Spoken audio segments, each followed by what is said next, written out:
My mother-in-law handed my husband a folder at our own dinner table and said, "I think you need to see who you really married." Marcus opened it. Inside were printed text messages that were not mine, a photo I had never taken, and a handwritten timeline of places I had supposedly been while he was traveling for work. He looked at the folder for a long time without speaking. Then he looked at me. And I understood in that moment that Patricia Dorn had been building this for a long time. What she did not know, and what I had not told anyone, was that I had been building something too.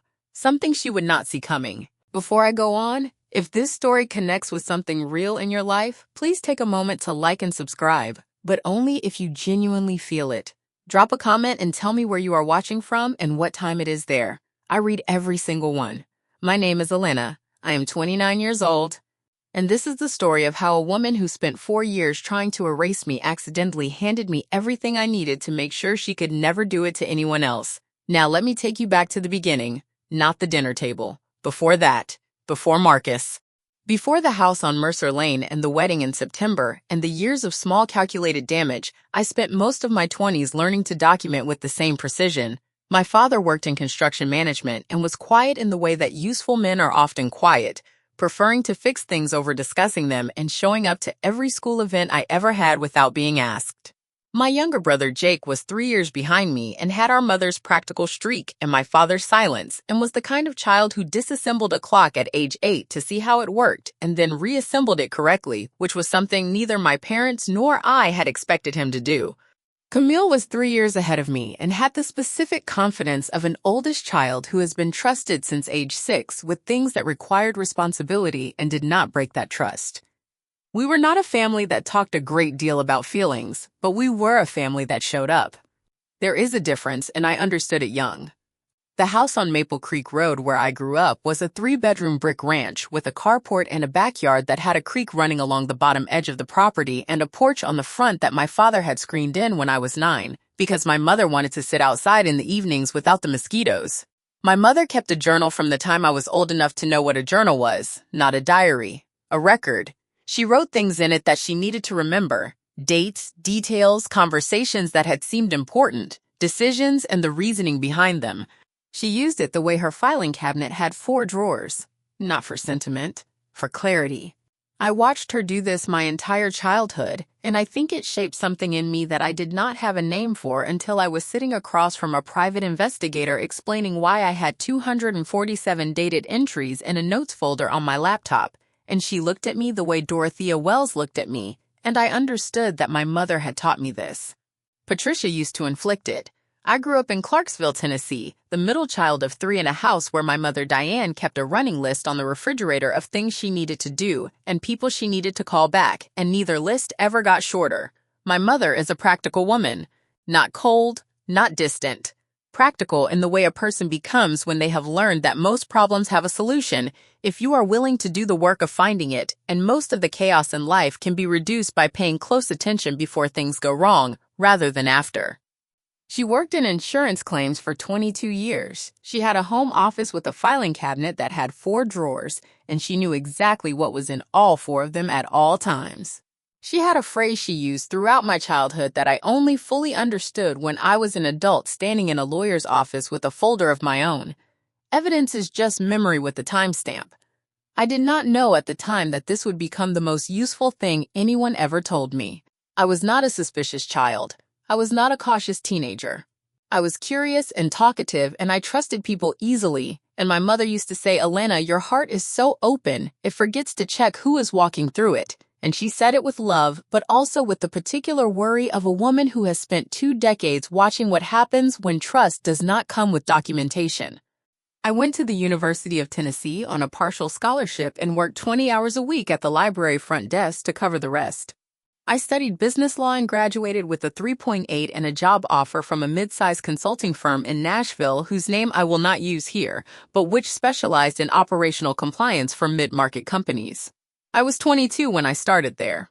I moved to Nashville with 2 suitcases and a box of books and an apartment on the 2nd floor of a converted building on Gallatin Road that had a window in the kitchen that faced east, and a neighbor named Frank who played the same 3 jazz records on Friday evenings, and I liked both of those things very much. I met Marcus Dorn at a conference in downtown Nashville when I was 24.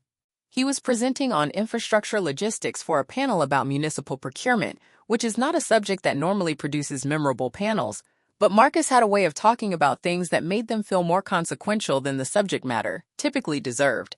And he also had a laugh that was louder than the room warranted, and I liked that immediately because it suggested that he did not calibrate himself to the room. We talked at the reception afterward for 2 hours. He drank sparkling water, and I drank the conference Chardonnay, which was terrible, and I kept drinking it because the conversation was good enough that I didn't notice. He asked for my number at the end of the night, and I gave it to him. And on the drive home, I called my older sister Camille and said I met someone, and she said, "You say that every 3 months," and I said, "I know." But this time, the conference Chardonnay was terrible, and I drank 4 glasses of it anyway. And Camille said, "Okay, that is actually a good sign." We dated for 14 months. I met Patricia on month 2. Marcus had been building up to introducing us for those first 2 months in a way that I noticed but didn't examine closely enough at the time. He mentioned her. The 14 months of dating before Marcus proposed were genuinely good months. I want to say that clearly because everything that came after can make it easy to rewrite the beginning as something it was not.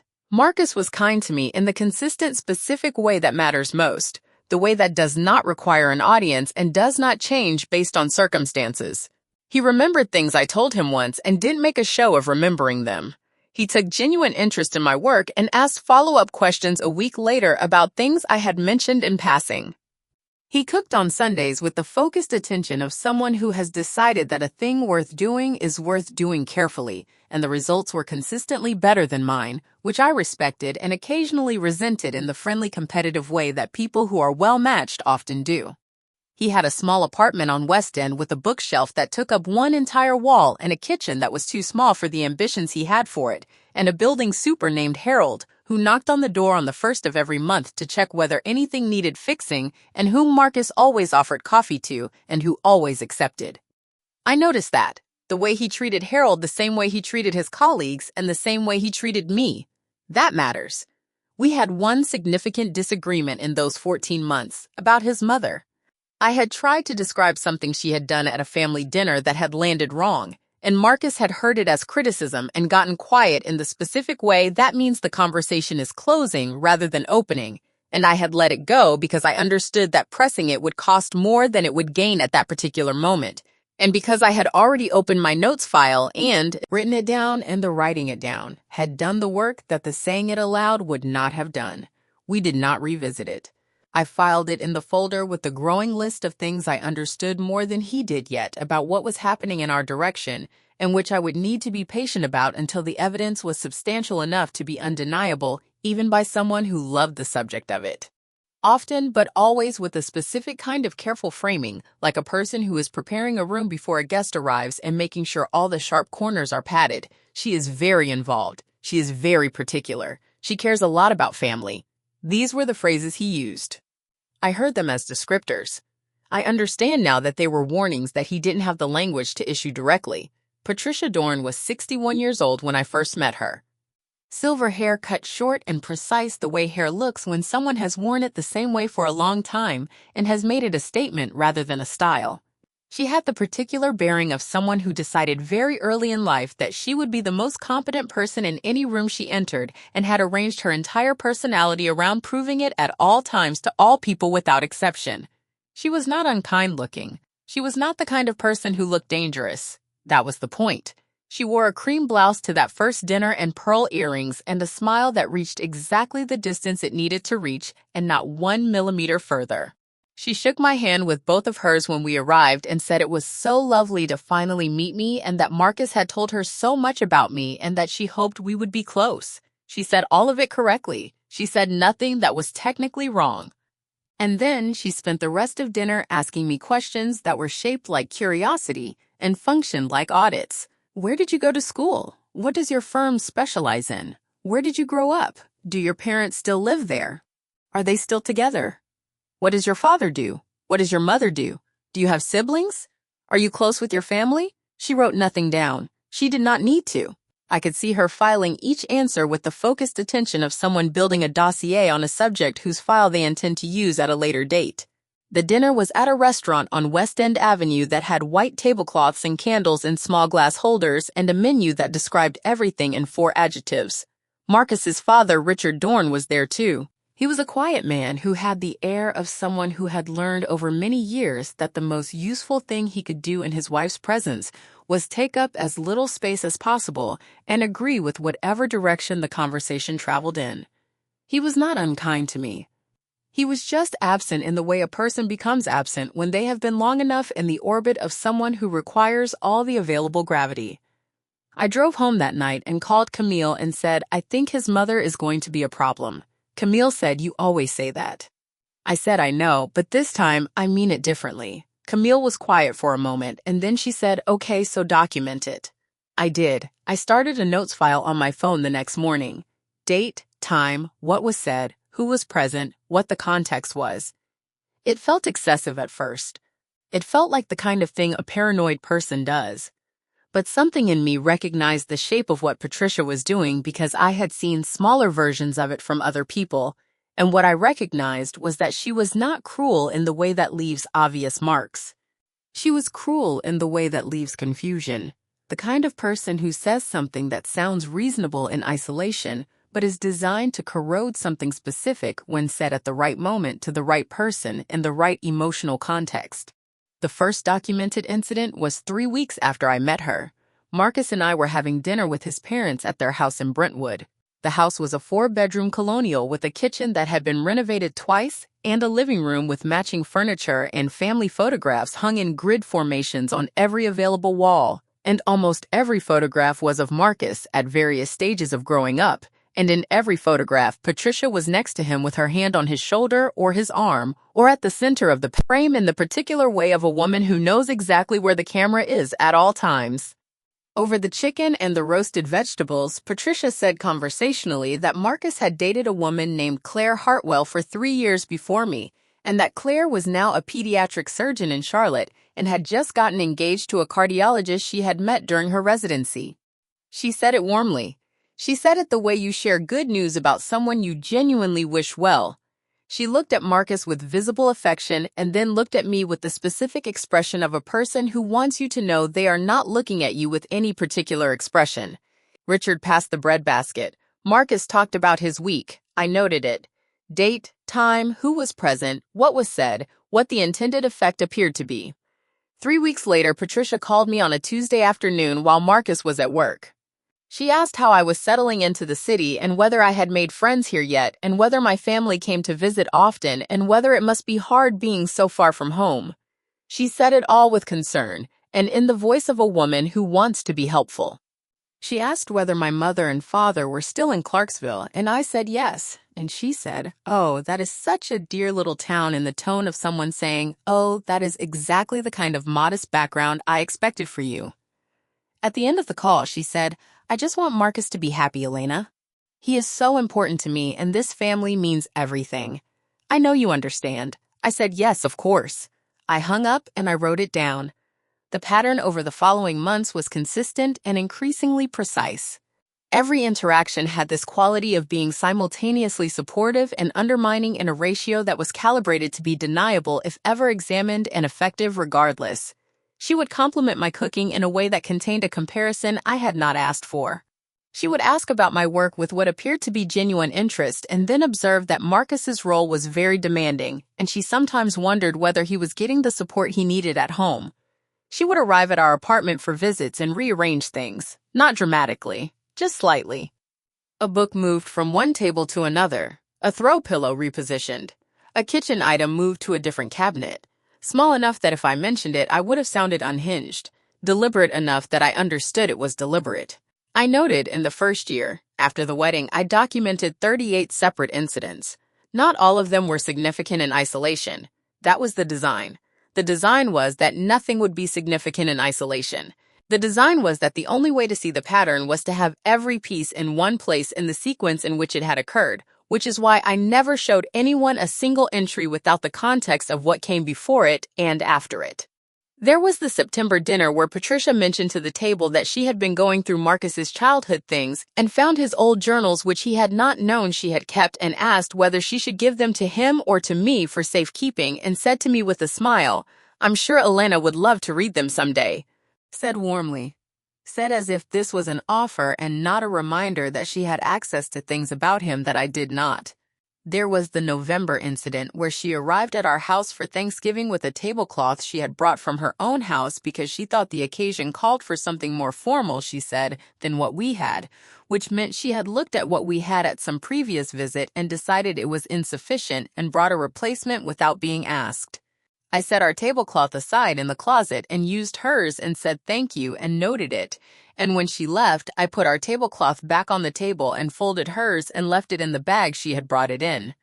There was the phone call in January of the second year, where she told me she had been looking at houses in our neighborhood for herself and Richard, because she thought it would be so lovely to be nearby, and she hoped I wouldn't mind. And of course, she would be no trouble at all.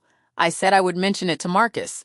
I did mention it to Marcus. He said she would never actually do that. She didn't. But the fact that she had said it was its own kind of information. There was the dinner in February where she suggested that she and I should have a recurring lunch, just the two of us, to stay close. I agreed. We had lunch 3 times. Each lunch contained an average of 2 observations about Marcus that were designed to position her as the person who understood him best and to gently suggest that I might be missing something important about who he actually was. I documented all 6 observations with direct quotations in my notes file. I stopped accepting the lunch invitations after the 3rd one by becoming very consistently busy on the days she suggested until she stopped suggesting them, which took 3 months and 7 declined invitations. The 2nd year brought a new category of incident that I had not anticipated and that I want to describe carefully because it represents a shift in the method that I think is important to understand. Patricia began doing something with her son's attention that I can only describe as redirecting his memory. She would reference things from his past in the context of our present in ways that made the past feel more vivid than the present. She would bring up the apartment he had before me on West End and describe things about it with specific sensory detail. The light in the kitchen in the mornings, or the bookshelf he had built himself, or the neighborhood he had walked every evening after work. She was not wrong about any of these details. That was the technique. She would say them as memories, and they were memories, but the context she placed them in made them function as comparisons. Marcus, I think you were so peaceful in that apartment, said in front of me, said with what appeared to be simple fondness, said in the presence of a specific meaning that she did not need to articulate because she had placed it precisely enough that it articulated itself. I watched Marcus absorb these moments. He always deflected them lightly. He was not a person who wanted to be told that his past was better than his present. But I also watched them accumulate in the way that water accumulates over time in a low place, and I noted each one with the specific emotional register of a person who is doing the necessary work of not reacting, when reacting would only confirm the narrative being built around them. In the 3rd year, Patricia's pattern showed a notable escalation. The casual undermining continued, but she added a new level, which was the introduction of external witnesses. She began telling Marcus that people they both knew had reported things to her about me. A colleague of his had mentioned something to her at a community event. A mutual friend had expressed concern. Someone from church had said something she thought he should be aware of. She was building a structure where the concern about me was not just hers, but distributed across a community of people who all appeared to be noticing the same thing. It was a sophisticated evolution of the technique. Moving from one voice expressing doubt to many voices apparently confirming it. I could not verify these people existed or had said what she claimed, but I documented every claim with the name Patricia attributed it to and the date and the context. I did not contact these people. I did not try to confirm or deny. I let the record build the way a case builds, one documented entry at a time. Without rushing toward a conclusion, I was not yet able to prove all of it. Marcus did not see it. I want to be very clear about that because it matters to the whole story. Marcus Dorn is not a cruel man, and he is not an oblivious man in ordinary circumstances. He is perceptive and thoughtful and genuinely good-hearted in a way that I have never doubted. But he is a man who grew up inside a particular dynamic and had learned to see his mother the way she wanted to be seen because that was the only mode of relationship she had ever made available to him. She had raised him with total devotion and total control in the specific proportion that makes a child incapable of seeing the control because the devotion is too bright and too constant and has always been there. He loved her in the way you love something you have never been allowed to see clearly. And I understood this. I felt genuine compassion for it because I understood what it costs to grow up inside that kind of love and never have the language to describe what it actually is. What I also understood was that this made him a precise instrument in her hands and that she knew it and had been using it since before I existed in his life. Marcus and I got engaged in January of my 26th year. He proposed at a restaurant on Charlotte Avenue that had exposed brick walls and a chef who came out to the tables at the end of service, and a view of the street through tall windows that made the city look like it was part of the meal. I had known he was going to propose for about 3 weeks because I had found the receipt for the ring and the jacket he wore to work when I was hanging it up, and I had put it back without saying anything and gone to a dress shop the following Saturday and bought the dress I wanted to be wearing for the photograph. I called Camille from the parking lot of the restaurant with the ring on my finger, and she screamed loud enough that 3 people walking past on the sidewalk turned to look at me through the window. And then she was quiet a moment, and she said, "How did Patricia react?" And I said, "He hasn't called her yet." And Camille said, "Well, get ready." Patricia reacted the way she always reacted to news that required her to adjust a narrative she had been constructing with considerable patience.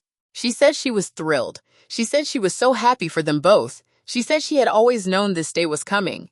She said she would love to help plan the wedding and that she had some wonderful ideas already, and could they get together Sunday?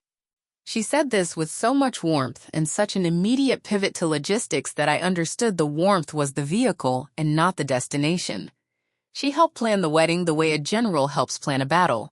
She had opinions about the venue that were delivered as suggestions and functioned as requirements. She had opinions about the flowers and the catering and the seating arrangement, and the invitation wording and the rehearsal dinner location, and the music and the timeline of the ceremony and the shape of the cake.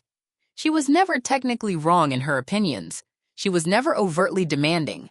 She was always just thinking of Marcus and what would make him happiest on this special day, and the special day kept slowly reshaping itself around her vision of it, the way water finds its way around stone. I let some things go. I held the line on others. The flowers were mine. The ceremony readings were mine. The song for the first dance was Marcus's choice and also one I loved, so that part was genuinely ours, and I protected it accordingly. I documented everything. By the time we got married, I had 14 months of notes on my phone and a folder of emails and screenshots and a separate document where I had written out the pattern in plain language with dates attached. I showed none of it to Marcus. I had considered it. I had rehearsed the conversation more than once. But every time I got close to having it, I understood that the conversation would not go the way I hoped because Marcus did not yet have the framework to receive what I was trying to say. He would hear me saying his mother was deliberately undermining me, and he would try to reconcile that with everything he had ever understood about her, and the reconciliation would fail, and I would become the problem in the equation rather than the person pointing to the problem. I had seen this happen to other women in similar situations. I was not willing to become that woman without something more concrete in my hands. We got married on a Saturday in September at a vineyard outside Nashville with 112 guests and a string quartet and yellow flowers I had chosen from a florist in East Nashville who had shown me 20 options, and I had picked the ones that looked like they had grown wild somewhere and been brought in from outside rather than arranged into submission. Patricia wore a dove gray dress that was beautiful in a way that was carefully calibrated to be noticed without appearing to compete, and she stood next to Marcus in every photograph with her hand on his arm with the specific proprietary ease of a woman who has never truly relinquished primary claim. I looked at those wedding photographs 6 months later, and I could see exactly what she was doing in each one. The first 2 years of marriage were the same pattern at higher volume. More access because we were now official family. More dinners. More visits to the house on Mercer Lane that we had bought together the year before the wedding, in which Patricia had toured before we made an offer at Marcus's invitation, and about which she had said at the time, "It is a bit small, but I suppose it is a starting point." More comments delivered with warmth that were designed to corrode something specific. The nature of the comments shifted too. Before the wedding, they had been about whether I was sufficient. After the wedding, they were about the marriage itself. She told Marcus, "I just noticed he seems tired lately, and I hope everything is all right at home." She told him she knew we both worked so hard, and she just hoped we were making time for each other. She called me once a week with warm check-ins that contained quiet suggestions about what Marcus might need that I seemed not to be providing. I documented all of it. By the end of the second year of marriage, my notes file had over 200 entries. Marcus did seem tired in the second year. He had taken on a significant project at work involving a municipal transit expansion across 3 counties and was traveling more than usual, sometimes 2 weeks out of 3. I was working too. I had been promoted to senior associate at the firm, and the promotion came with a client load that was significantly heavier than the job description had suggested it would be. We were both tired. That is a true I want to tell you what it actually felt like to live inside that situation for 3 years, because I think it is important and because I did not have anyone to say it to at the time. It felt like living in a house where the floors were always very slightly uneven, but only in certain rooms and only when you were alone in them. And if you mentioned it to anyone who had not felt it themselves, they looked at the floor and said, "It looks level to me." It felt like being told consistently and warmly and with complete deniability that you were not quite enough in ways that were never specific enough to name but were cumulative enough to feel. There were nights in the second year where I sat in the kitchen after Marcus was asleep and I opened my notes file and I read it from the beginning. The way you read a thing that you need to confirm is real and not something you have constructed. It was real. The dates were real. The quotes were real. The pattern was real. And reading it kept me grounded in a way that I do not think I could have maintained otherwise. I called Camille during this period more than I had since college, not to report specific incidents, just to hear the voice of someone who knew me before I was someone's wife and someone's daughter-in-law and who would tell me if I was losing perspective. Camille never told me I was losing perspective. She asked good questions. She said things like, "What does the folder say?" And the folder always said what I already knew, and I always felt steadier after reading it.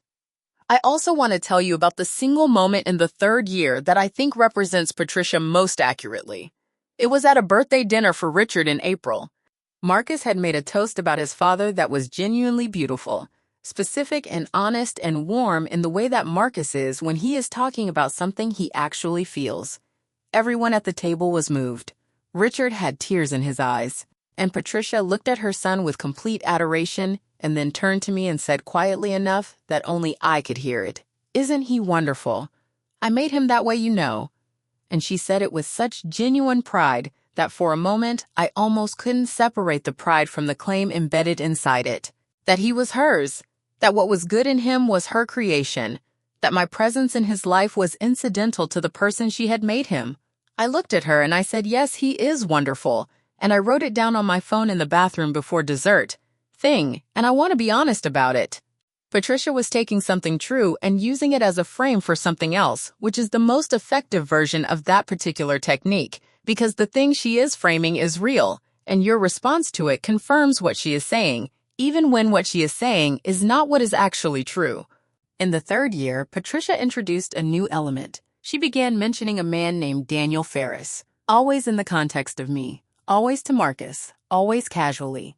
She would say things like, "I saw Elena having lunch with someone at the restaurant on Clement Street. I think his name was Daniel, a colleague?" Said the way you mentioned something unremarkable. I did not know a Daniel Ferris. I had never had lunch at the restaurant on Clement Street. I noted it when Marcus mentioned it to me later. Date, time, who was present, what was said. The second mention was 2 months later. Patricia told Marcus she had run into a friend who had a mutual acquaintance at my firm, and that apparently I had been seen at a work event with someone named Daniel who seemed quite attentive. She said quite attentive with a small pause before attentive that was doing an enormous amount of work for a single syllable. I found out about these conversations slowly over time, the way you find out about things being said about you when the person you share a life with absorbs them gradually, and they begin to change the specific temperature of certain silences. Marcus mentioned one of them sideways in a conversation that had started about something else entirely. He said something like, "Patricia mentioned she saw you downtown a few weeks ago," and I said where and when, and he described a Tuesday that I had been in the office until 7:30 in the evening with 3 colleagues who could confirm every hour of my presence. I felt something shift very precisely in my chest when he said it. Not panic, not anger. The colder and more focused feeling of recognizing that a thing you have been carefully watching has just moved into a new phase. I said very calmly, "Your mother said she saw me at a restaurant on a day I was in the office until 7:30. And Marcus said, "Well, she might have been mistaken about the day." And I said, "Marcus, how many times has your mother mentioned this person, Daniel, to you?" He was quiet. He said a few times. I said, "How few?" He said maybe 4 or 5 over the past 6 months. I got up from the table. I went to my desk. I opened the notes folder on my computer. I found the first mention of Daniel Ferris that Marcus had let slip months before, and which I had documented without fully understanding its significance yet. I read through the pattern of the preceding 3 years in the folder that was now over 240 individual entries. I did not show it to Marcus that night. I needed to think carefully about what I was actually dealing with first. What I was dealing with, I understood over the following 2 weeks, was a woman who had decided to end my marriage and had been laying the groundwork for it for 3 years, with the patience and precision of someone who had made this decision in advance and was simply managing the timeline carefully. I hired a private investigator named Dorothea Wells, worked with a team of 3 people.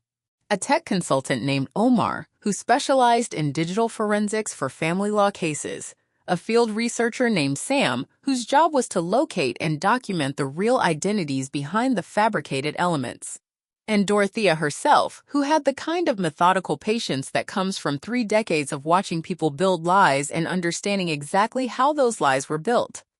Omar identified the photo editing software within the first day. He told me it was not a sophisticated program, the kind available on a consumer subscription for less than $30 a month. The kind a person without technical expertise could learn from a video tutorial in an afternoon. This meant Patricia had done it herself. She had not hired someone. She had sat at her own computer at some point during the previous year and learned to use this software and used it to create the photographs that she then printed and put into a folder and handed to her son at a dinner table. I thought about that for a long time. The amount of deliberate effort it represented. The number of hours she must have sat alone with that project and worked on it and made decisions about how it needed to look to be convincing. The calculation in it. Sam found Raymond Howell through Patricia's known social connections. He lived in Murfreesboro. He was a retired insurance adjuster who had met Patricia years before at a community event and with whom she had a surface-level acquaintance of the kind that exists on social media as occasional interactions and nothing more. He did not know his image had been used. When Sam made contact with him, he was, by Sam's account, quietly appalled. He provided a signed affidavit without being asked twice. He was not someone Patricia had recruited as a co-conspirator. He was just a person whose face had the misfortune of being available on a profile she could access and who resembled a fictional man she had decided to use. The text messages were the part that Dorothea said she would use most effectively if we ever needed to go further than the settlement. Omar's analysis showed metadata in the printouts that corresponded to the exact editing program and to timestamps that placed their creation in the 3 months before Marcus returned from his work trip with the folder. She had been building this for at least 3 months, planning it, executing it in stages, working toward a specific night at a specific dinner table where she would hand it to her son and let it do the work she had built it to do. Dorothea Wells, who worked out of a small office in Midtown and had 30 years of family law support work behind her. Not to investigate Patricia. To document my own movements with a third-party timestamped record for the 30 days following that conversation because I understood that the next phase of what Patricia was planning would involve specific allegations, and I intended to have specific documentation ready when it arrived. Dorothea looked at me across her desk when I explained what I needed and said, "I have never had a client request this before." I said, "I know." She said, "It will be expensive." I said, "I know." She said, "You are certain this is coming?" I said, "I have 247 dated notes in a folder on my laptop that says yes." She looked at me for a moment in the particular way that a person looks when they are deciding whether they believe you, and then she said, "All right then, let's get started." She agreed to take the case. 6 weeks later, Marcus came home from a week-long work trip and he was different. Not visibly different. Not dramatically. But I had been studying this man for 5 years, and I knew the exact register of his silences, and this one had a quality I had not heard before. It was the silence of someone who has received information they are trying to decide whether to believe or not believe, and has not yet reached a conclusion, but has begun to be shaped by the question itself. We had dinner. We talked about his trip. We talked about Gerald the cat we had adopted 6 months earlier, a gray tabby who had the disposition of a retired accountant and had recently figured out how to open the cabinet where his food was kept and was very pleased with himself about it. We talked about a friend's birthday party the following weekend, and then after dinner, Marcus set his fork down on the edge of his plate very carefully and looked at me and said, "I need to ask you something, and I need you to tell me the truth." I said, "Ask me." He asked me about a man named Daniel Ferris. He said he had been given information that suggested I had been seeing this person during his work trips. He said he had been given photographs. He said his mother had brought him a folder. I looked at him for a long moment. I thought about the folder Patricia had put in front of him. I thought about 3 years of dinners and comments and the word attentive with a pause before it. I thought about Dorothea Wells and 30 days of time-stamped location records and the notes file with 247 entries. I thought about my mother saying evidence is just memory with a timestamp. I said, "I am going to show you something. But first, I need you to understand that what I am about to show you is going to be very difficult to receive. Not because of what it says about me, because of what it says about your mother." He said, "That is not a denial." I said, "It is a promise that the denial will be airtight." I got my laptop, I opened the notes folder, I turned the screen toward him, and I said, "This goes back to the week after I met your mother. Every entry has a date, a time, and a witness or a documented location. I want you to read the first 6 months. Don't skip ahead. Start at the beginning and read in order. Context is everything, and without the context, the individual entries will not mean what they mean together." He read for an hour and 15 minutes. I sat across from him, and I did not say anything. Gerald the cat settled into my lap, and I scratched his ears, and I waited. Marcus set the laptop down. He said, "Why didn't you tell me?" I said, "Because you were not in a position to hear it." He was quiet a long time. Then he said, "I don't know if that's true." And I said, "I understand, but it is. Because even right now, after reading all of it, I can see that part of you is still trying to find the interpretation that makes your mother something other than what those notes describe, and I have compassion for that. I do. But I need you to stay with what you just read long enough to ask yourself whether the woman who gave you that folder tonight is the same woman who has been having this conversation for 3 years. He went very still. The particular stillness of a man whose world is reorganizing itself around a new axis and who is not yet sure where anything goes in the new arrangement. Then he said, "I want to see the photographs she gave me with a specialist. Someone who can tell me whether they have been altered." I said, "Yes." I also called Dorothea Wells that night, after Marcus was asleep, and I said, "I need you to expand the scope of what we are doing." She said, "How far?" I said, "As far as you can go." What Dorothea found over the 6 weeks that the settlement negotiation took were not easy weeks. Marcus and I were living in the same house and navigating a very specific kind of difficulty that I do not think most people encounter in exactly this form. We were not fighting with each other. We were each separately processing a version of the same event that felt fundamentally different from the inside. For me, it was the confirmation of something I had known for 3 years and had documented and had waited to be able to prove, and there was a particular exhaustion in finally being right about a thing you had hoped you were wrong about. For Marcus, it was the destruction of a foundational story about a person he had trusted completely his entire life, and that kind of destruction does not have a clean timeline. It moves in waves. Some days he was clear and present and angry in a way that was healthy. Some days he was quiet in the deep, specific way that meant he was back inside something I could not reach.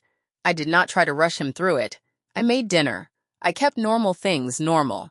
Gerald the cat seemed to sense that something was different and spent more time than usual sitting between us on the couch in the evenings, which I found genuinely comforting in the way that animals are sometimes better at being present than people are.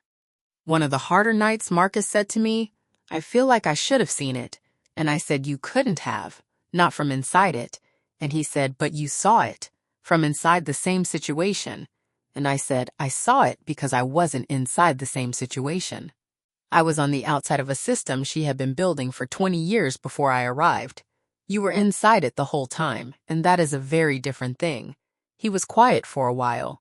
Then he said, "What did you do with all of it during those years?" I said, "What do you mean?" He said, "How did you keep it from affecting you?"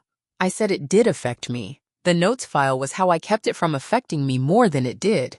He said, "I think you are more disciplined than most people I have ever known." I said, "I learned it from my mother." He said, "I would like to call her and thank her."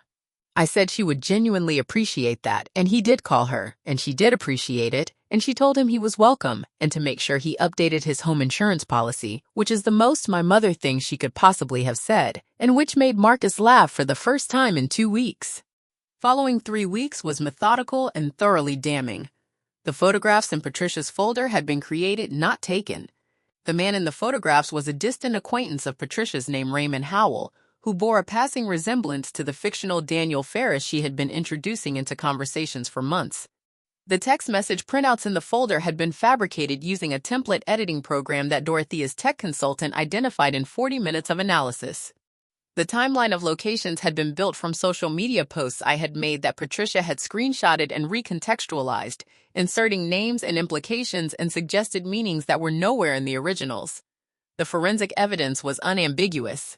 Patricia Dorn had fabricated evidence of an affair that had never happened, using photographs of a man I had never met and text messages I had never written, in order to convince her son to end his marriage to me. Marcus sat with Dorothea's full report for 2 days.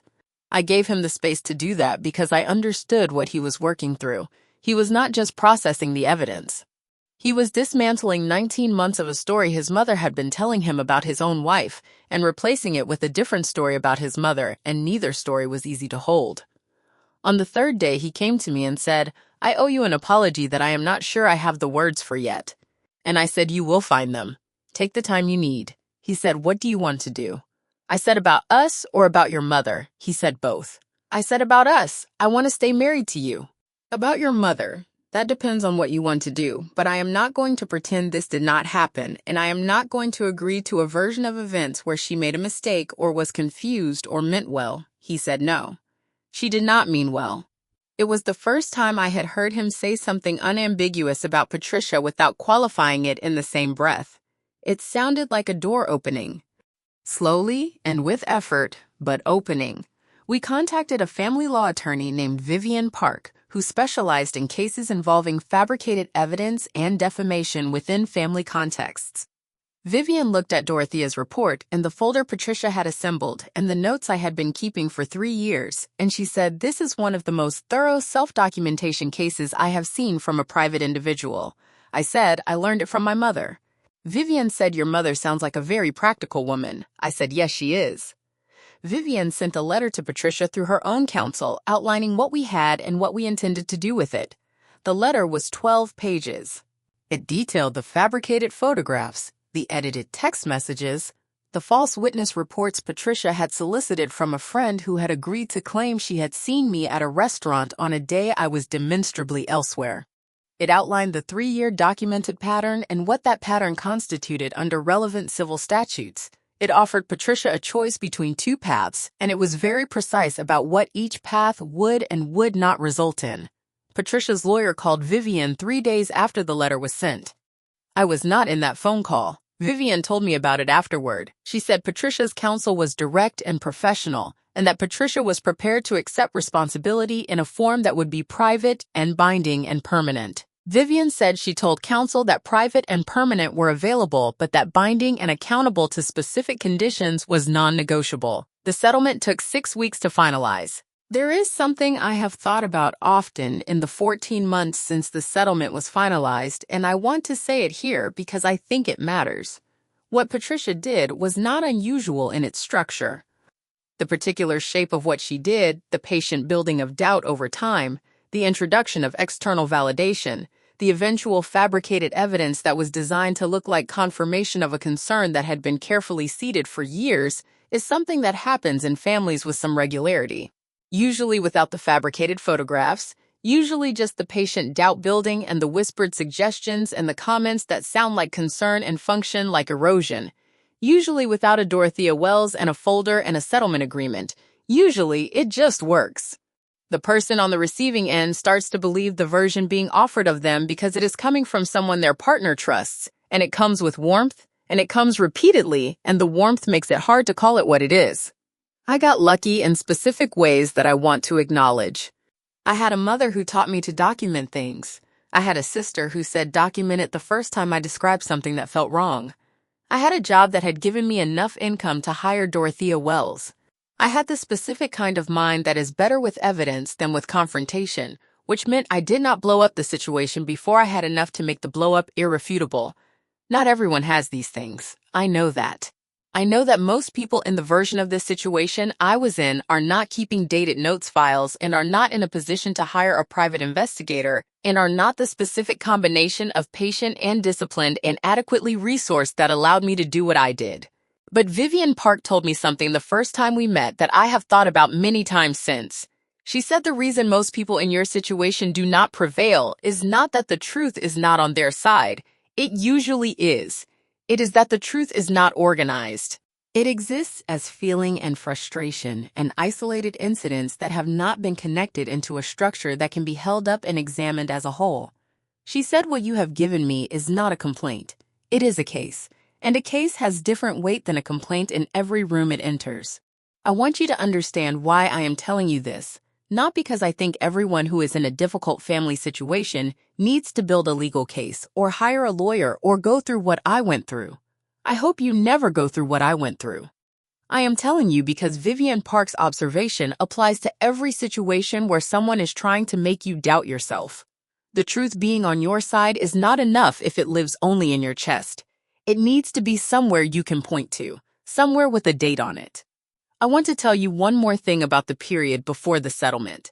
There was a night about 3 weeks in when we were still waiting to hear from Patricia's counsel when Marcus asked me whether I was angry. I thought about it before I answered. I said, I was angry for a long time when I was still alone with it, when I was the only one who knew what was happening and I could not say it out loud and I had to watch it continue. That was the hard period. Now I am tired, and I am relieved. And I am ready to be done with the part where this is the most important thing in my life. He said, I understand that. I said, I know you do. And then we were quiet in the particular way that we had gotten better at during those weeks. The kind of quiet that is not empty, but is two people breathing in the same room and not requiring anything from each other except to stay there.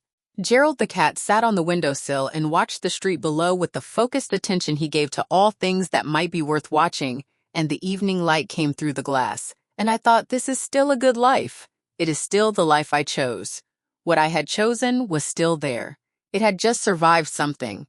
Patricia signed a document that acknowledged in specific and legally binding language that the materials she had presented to Marcus were fabricated and that she had presented them knowingly and with intent to damage the marriage. She signed an agreement with specific conditions and specific consequences attached to any violation of those conditions. She agreed to 1 session of family therapy with Marcus and a licensed therapist of our choosing, not to repair a relationship, but to create a documented acknowledgement between her and her son of what had actually happened and what had been agreed to going forward. She did not contact me directly before, or I also want to say something about Richard, Marcus's father, who was a quiet presence throughout all of this and who deserves mention for a specific reason. He called Marcus the week after the settlement was signed. Marcus told me about it that evening. He said his father had called to say that he was sorry. Not that Patricia was sorry, that he was sorry. That he had known for a long time that something was wrong in how Patricia approached things, and that he had not found a way to name it or address it, and that watching what had happened had clarified for him that his silence had been a kind of permission even when he had not intended it that way. Marcus was moved by the call. I was moved by what he told me about it. Not because it changed anything about what had happened, but because a person who has spent decades in the orbit of someone like Patricia looking at what his silence had cost other people and choosing to say so out loud is not a small thing. It does not fix anything, but it is not nothing, and I have decided to hold it as not nothing after the signing. I did not expect her to, and I did not want her to. Marcus attended that therapy session. He came home afterward and he sat on the kitchen floor, which is not something he had ever done before, and I sat on the floor across from him and we were quiet for a while. Then he said she told the therapist that she did it because she loved me, and I said I know. And he said, I know that is not an excuse. I said it is not. He said, but I want to understand it anyway. I said, that is your work to do and I will not rush you on it. He said, thank you. And then he looked at me and said, how did you know 3 years ago? I said I didn't know for certain. I just started taking notes. That was 14 months ago. Marcus and I are still married. We are, I think, more honest with each other than we were before all of this, which is a strange gift that came from a terrible thing, and I hold both of those true at the same time.